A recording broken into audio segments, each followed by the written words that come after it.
నమస్తే, నేను మీ journalist Lakshminag Narahari Shetty. Justice for Tarun ఇప్పుడు గత 5-6 రోజులుగా మొన్న హోలీ తర్వాత నుంచి కూడా ఇది తీవ్రమైన ట్రెండింగ్లో ఉన్న పరిస్థితి మనమైతే గమనించవచ్చు. మరి మనందరికీ తెలుసు హోలీ అనే పండుగ ఉత్తర భారతంలో ఎంత బాగా చేస్తారో. ఆ మాటకు వస్తే భారతదేశం మొత్తం కూడా చేస్తాము. హోలీ పండుగని బాగా ఎంతో ఆనందోత్సాహాల మధ్య హిందువులందరూ జరుపుకుంటారు. హోలీ పండుగ రంగురంగుల కలర్స్ పూసుకుంటూ చాలా మంచిగా హోలీ పండుగ చేసుకుని ఆనందోత్సాహాల మధ్య ఉంటారు. అయితే మన భారతదేశం మనందరికీ తెలుసు, భిన్నత్వంలో ఏకత్వం కలిగిన దేశం మన భారతదేశం. సర్వమతాలు సర్వ కులాలకి భారతదేశం నెలవుగా ఉంది. మరి అందుకనే ప్రపంచ దేశాలన్నిటికీ కూడా భారతదేశం స్ఫూర్తి ప్రదాతగా ఉంది. కానీ ఈ రోజున మన రాజ్యాంగంలో ఏదైతే మనం రాసుకున్నామో, సర్వమతాలని మనం ఏదైతే ఆదరిస్తున్నామో, సనాతన ధర్మానికి ఎవరైతే కట్టుబడి ఉన్నామో, అదే ఈ రోజున కొంతమందికి యమపాసాలై ఉన్నాయి అంటంలో అతిశయోక్తి లేదేమో. తరుణ్ విషయంలో అదే జరిగింది. ఇక్కడ నేను ఎవరిని, ఏ సామాజిక వర్గాన్ని, ఏ కులాన్ని, ఏ మతాన్ని తప్పు పడటం లేదు. ప్రతి కులంలో ప్రతి మతంలో మంచి చెడు అనేవి రెండు ఉంటాయి. సామాజిక బాధ్యతగా గుర్తెరిగి మన భారతదేశంలో ఉంటున్నాం. మన భరతమాతని యొక్క రక్తాన్ని చిందించుకుని స్వాతంత్రాన్ని తెచ్చుకున్న తర్వాత మన భరతమాత ఒడిలో మనం సేద తీరుతున్నాం. ఈ రోజున మన భారతదేశం లేకపోతే మనల్ని కుక్కలు కూడా దేకం అని ప్రతి భారతీయుడు గుర్తుంచుకోవాల్సిన పరిస్థితి. కానీ భారతదేశంలోనే ఉంటూ కొంతమంది భారతమాత యొక్క పాలు తాగి భారతమాత రొమ్మునే గుద్దేవాళ్ళు కొంతమంది ఉన్నారు. దీనిలో ఆ మతస్థులు ఈ మతస్థులు అని కాదు, అందరిలోనూ ఉన్నారు. Mark my words. అయితే మెజారిటీ కొంతమందిలో ఉండుండొచ్చు, అది వేరే విషయం.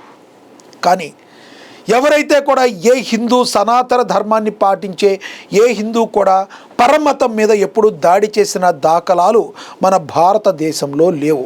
ప్రతోడు మన భారతదేశం మీదకి దండెత్తి వచ్చి మన భారతదేశంలోని దోచుకు వెళ్ళిన వాడే. ఇవన్నీ ఈ రోజున మనం ఎందుకు చెప్తున్నామంటే, ఎంతోమంది ఎక్కడి నుంచి వచ్చినా, పరమతాలనైనా ఎక్కడి నుంచో వచ్చినా, అది ఇస్లాం అయినా క్రిస్టియన్ అయినా ఎక్కడి నుంచి వచ్చినా హక్కున చేర్చుకుని మన గుండెల్లో పెట్టుకున్నందుకు ఈ రోజున నిరంతరం కూడా భారతదేశం నెత్తురోడుతూనే ఉంది. ఇది ఎంతో ఆర్ధతతో గుండె లోతుల్లోంచి నేను నా వ్యక్తిగతంగా మాట్లాడుతున్నాను. దీనికి ప్రధానంగా దీని గురించి మనం తెలుసుకోవాలి అంటే ఒక విషయం అయితే జరిగింది. తరుణ్ హోలీ పండుగ రోజు ఇతన్ని కొట్టి చంపేశారు. కేవలం కొట్టి చంపేశారు. కారణం మనందరికీ తెలుసు. ఈ రోజున అందరికీ సోషల్ మీడియా ఉంది. నేను ఈ వీడియో చేయడానికి కొంత లేట్ అయింది ఆలోచించా. ఎందుకంటే ఏమన్నా ఎక్కడన్నా అల్లర్లు చెలరేగుతాయా ఏమన్నా దీన్ని చూసి మరి అనేది, అంటే నా వంతు బాధ్యతగా ఒకటిద్దరు ప్రాబ్లం వచ్చినా కూడా ప్రాబ్లమే కదా అని ఆలోచించా. కానీ చెప్పకపోతే ఇది మరింత దయనీయ పరిస్థితులకు వెళ్ళే అవకాశం ఉంది. కంపల్సరీ వీడియో నేను చేయాల్సి వస్తుంది. కంపల్సరీ పరమత సాపాన్ని గౌరవించాలి అన్న నానుడి ఒక్క హిందూ మతంలో ఉంటే సరిపోదు, అన్ని మతాల్లోనూ కూడా ఉండాలి. ప్రజలందరి గుండెల్లో కూడా ఉండాలి. అన్ని మతాలను గౌరవించుకోవాలి. ఇక వివరాల్లోకి వెళితే, ఒక చిన్న పాప ఢిల్లీలో, మరి ఒక చిన్న పాప హోలీ పండుగ వేళ తన ఫ్లోర్లో ఆడుకుంటూ, మరి హోలీ పండుగకి నీటితో నింపిన బెలూన్లు, కలర్స్తో నింపిన బెలూన్లతో పిల్లలు కొట్టుకుంటూ ఉంటారు. ఆ బెలూన్లు ఇలాంటి పగిలిపోతాయి. ఆ వాటర్ వెళ్ళి కలర్ వాటర్ వెళ్ళి పడతాయి. పిల్లలు ఆడుకుంటూ ఉంటారు. ఆ పిల్ల 3rd ఫ్లోర్లోని పైన నుంచుని ఇలా ఆడుకుంటుంటే ఆ ఒక బెలూన్ జారి కింద పడింది. ఆ బెలూన్ జారి కింద పడటమే ఇతని ప్రాణాలు తీసేసింది. అవును, ఆ బెలూను పట్టం ఆ చిన్నపిల్ల ఆడుకునే బెలూన్ వెళ్ళి ఒక పరదా వేసుకుని వెళుతున్న కట్ చేది ఇక్కడి నుంచి మళ్ళీ కట్ చేసుకుని తీసుకోండి. ఎస్, ఆ పరదా ఏదైతే ఉందో ఆ పరదాని వేసుకుని వెళుతున్న ఒక మహిళ ఎవరైతే ఉన్నారో ఆ మహిళ మీద ఈ యొక్క వాటర్ అనేవి పడి, ఎప్పుడైతే వాటర్ పడినాయో ఆమె ఒక చిన్నపిల్ల పడింది అని ఆలోచించకుండా ఆమె వెళ్ళి అక్కడ ఉన్న తమ కుటుంబంలో ఉన్న వారందరికీ నా మీద రంగు నీళ్లు కొట్టారని చెప్పి అందరినీ తీసుకుని వచ్చింది ఆ మహిళ. మరి తమ తప్పు అయిపోయింది, క్షమించండి అని ఆ కుటుంబం మొత్తం కూడా ప్రాధేయపడ్డారు.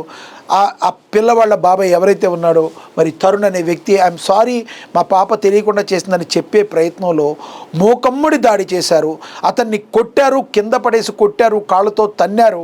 మరి ఆమె తీసుకొచ్చిన కొంతమంది ముస్లింలు వచ్చి, ఆ ముస్లిం యువకులు అందరూ వచ్చి, ఇంక్లూడింగ్ ఆమెతో కలిపి అందరూ కలిపి కొట్టారు. కొట్టడం అంటే అట్లాంటి కొట్టడం కాదు, ఇంతింత కర్రలతో కూడా కొట్టారు. ఆ వీడియో మనం ఇప్పుడు కూడా మనం సోషల్ మీడియాలో చూస్తూనే ఉన్నాము. అతను అక్కడే ప్రాణాలు వదిలేశాడు, చంపేశారు. ఒక చిన్న పిల్ల ఆ రకంగా పైనుంచి ఆడుకుంటూ పొరపాటున పడితే సారీ చెప్పినందుకు కర్రలతో కొట్టి చంపేస్తే ఇది భారతదేశంలో మరి హిందువులకు పట్టిన దౌర్భాగ్య పరిస్థితి అని గొంతెత్తి నినదిస్తున్నారు ఢిల్లీలోని హిందూ సోదరులు సోదరీమణులు. అక్కడ రేఖా గుప్తా గారు బీజేపీకి సీఎంగా ఉన్నారు, అవసరం లేదు మాకు రేఖా గుప్తా గారు, మీరు కూడా వద్దు మాకు ఇక్కడ కేవలం బుల్డేజర్ బాబా ఎవరైతే ఉన్నారో యోగి ఆదిత్యనాథ్ లాంటి వాళ్ళు ఉంటే తప్పితే మాకు రక్షణ లేదు అనే దయనీయ స్థితికి అక్కడున్న ప్రజలు చేరిపోయారు. ఆఫ్ కోర్స్ ఎక్కడైనా కూడా ఒక పరమతాన్ని గౌరవించాలి. వేరే హిందువు ఎవరైతే ఉన్నారో క్రిస్టియన్స్ మీద కానీ లేదంటే ముస్లిమ్స్ మీద కానీ దాడి చేయకూడదని మరి అందరూ హిందువులు అనుకుంటారు. కానీ అదే సమయంలో వాళ్ళు కూడా అనుకోవాలి, ఎవరైనా ఒకవేళ నిజంగా పరమతం మీద హిందువులు దాడి చేస్తే ఆ దాడి చేసిన హిందువులది తప్పే. కానీ చరిత్ర చూసుకుంటే అలాంటి దాఖలాలు చాలా తక్కువగా కనబడుతున్నాయి, చాలా తక్కువగా, లేవనే చెప్పాలి, తక్కువ కనబడుతుంది. కానీ మరి ముస్లింల్లో ఉన్న కొంతమంది ఈ రకంగా దాడి జరుగుతూ ఉంటే, దాడి చేస్తూ ఉంటే మరి ఎక్కడికి వెళ్ళిపోవాలి, ఏమైపోవాలి అని చెప్పి అక్కడున్న చిన్న చిన్న పిల్లలు, యువతులు గొంతెత్తి నిలదీస్తున్నారు. రేఖా గుప్తాజీ, మీరు తీసుకునే నిర్ణయాలు కూడా మాకు అవసరం లేదు, మాకు బుల్డేజర్ బాబానే, మాకు యూపీలో ఏ విధంగా ఉన్నారో అలాంటి వారే మాకు ఇక్కడ ఉంటే మా ప్రాణాలకి రక్షణ లేదు అని చెప్పి మరి అక్కడ ఉన్న కుటుంబం చెప్పాలి నిజంగా ఆక్రందనలు.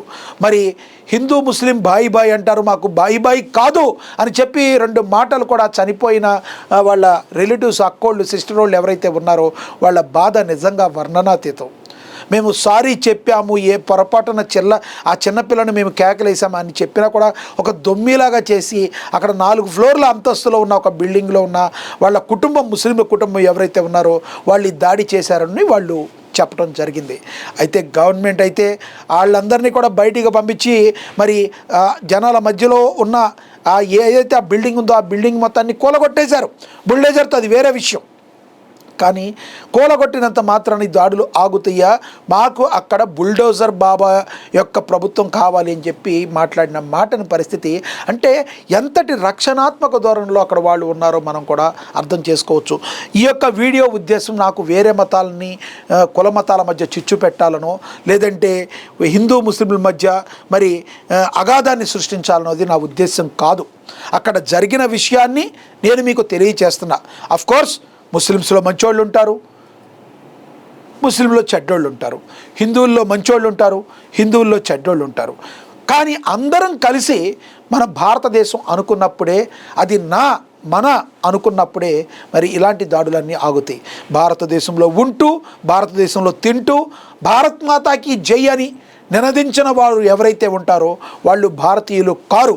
దయచేసి మీకు ఏ కంట్రీ కావాలంటే ఆ కంట్రీకి వెళ్ళిపోండి అని చెప్పి గొంతెత్తి నినదిస్తున్నారు మరి సామాన్య ప్రజానికం కావచ్చు, ప్రజలు కావచ్చు. వాస్తవం కదా ఇది. భారత్ మాతాకి జై అని అనకుండా మన భారత మాత యొక్క ఒడిలో ఉంటూ, ఇక్కడ తింటూ, ఇక్కడ ఉంటూ కేవలం భారత్ మాతాకి జై అని అనుకోకుండా గుండెల్లో గౌరవం లేనోడు భారతదేశానికి భారం తప్పితే మరి ఇంకేంటి? కాబట్టి ఇవన్నీ చినికి గాలివానగా మారి మరింత ప్రాబ్లం వచ్చేయడం కంటే కూడా అందరూ కూడా మేల్కొనాలి. ఎంతోమంది ముస్లిం సోదరుల్లో కూడా మంచివాళ్ళు ఇప్పటికీ ఉన్నారు, వాళ్ళందరూ కూడా దీన్ని కూడా తీవ్రంగా ఖండిస్తున్నారు. కానీ కొంతమంది హిందువులు ఎందుకు ఇప్పటికీ దీన్ని ఖండించలేకపోతున్నారని పుంకాలుగా ప్రశ్నలు వస్తున్నాయి. అరే బాబు, ఒక కోవా బండ్లో, ఒక కోవా ఇష్యూలో ఎవరో ఒక మైనారిటీ సోదరుడికి ఏదో ప్రాబ్లం జరిగింది ఎక్కడో అని చెప్పి బయటకు వచ్చి మాట్లాడుతున్న సూడో సెక్యులరిస్టులారా, ఏమైపోయారా మీరందరూ, మీ నోళ్ళు ఏమైపోయినాయి అని బయటకు వచ్చి మాట్లాడుతున్నారు. దీనిలో వాస్తవం ఉందో లేదో మీరేమనుకుంటున్నారో కింద కమెంట్ బాక్స్ రూపంలో కమెంట్ చేయండి. జస్టిస్ ఫర్ తరుణ్ అనేది ఇప్పుడు హ్యాష్ట్యాగ్ అనుకోవచ్చు, ఈ వీడియో కానీ వైరల్ అవుతుంది. ఇతను చనిపోయాడో ఇతనికి ఘనమైన నివాళి ఇవ్వాలని కోరుతున్నారు అందరూ. మరి మీరేమంటారో కామెంట్ బాక్స్ రూపంలో కమెంట్ చేయండి. నమస్తే.